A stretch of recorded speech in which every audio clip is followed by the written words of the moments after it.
yo soy Raquel Asensi. Lo que acabáis de ver es un pequeño fragmento del comienzo de un documental que pude producir en 2020 con la colaboración de Alfonso Álvarez en el vídeo y Jon Fernández Jarabo, que hizo la banda sonora específica para el documental. Sobre mi práctica, la considero bastante experimental. Está centrada en la cerámica, pero siento que se expande hacia otros soportes y hacia otras materialidades. Un momento crucial en mis procesos de laboratorio en el estudio fue cuando comencé a recolectar material que encontraba fuera del estudio y que lo empezaba a incorporar, ya fuera mezclándola con la cerámica o experimentando con ella, ¿no?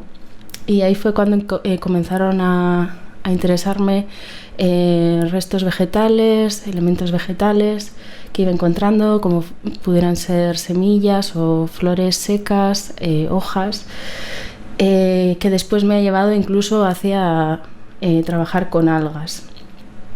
En ese momento comencé no solo a recopilar y a recolectar estos materiales vegetales, sino también algunos materiales que consideramos artificiales, como pueden ser el plástico, y me interesaba ese contraste, esas tensiones que se generaban entre las huellas de estos dos materiales que consideramos diferentes y opuestos. Creo que me preguntaba de alguna forma sobre qué tipo de huellas y qué tipo de restos y qué tipo de desechos queremos dejar.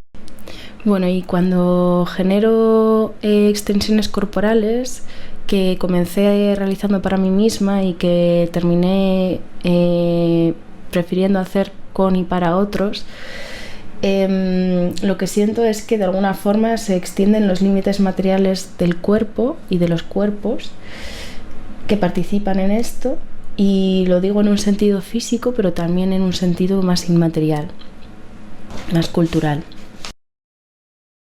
Y también ha sido recurrente en mis últimas obras, en mis últimas piezas, utilizar la ironía y las narrativas especulativas para de alguna forma cuestionar las fronteras culturales entre lo que consideramos natural y lo que consideramos artificial.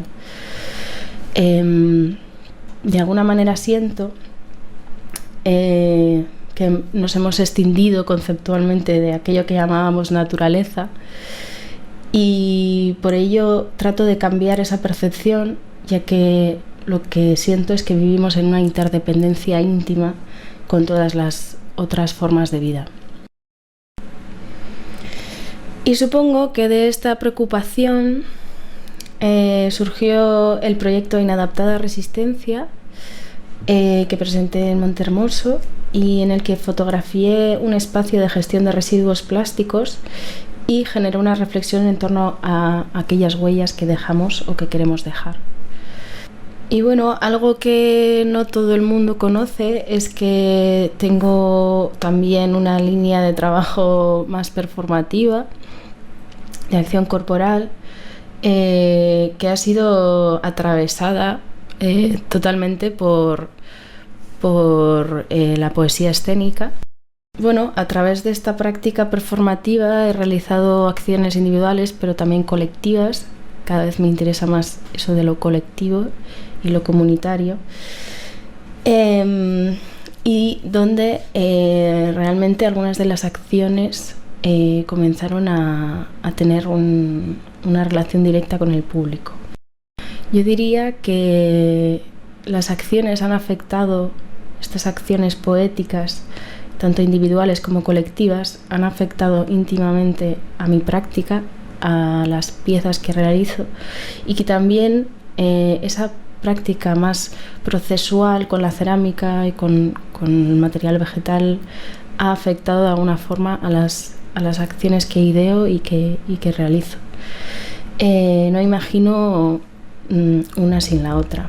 En mis últimas obras y procesos abiertos, algo sobre lo que estoy reflexionando bastante es sobre la interdependencia.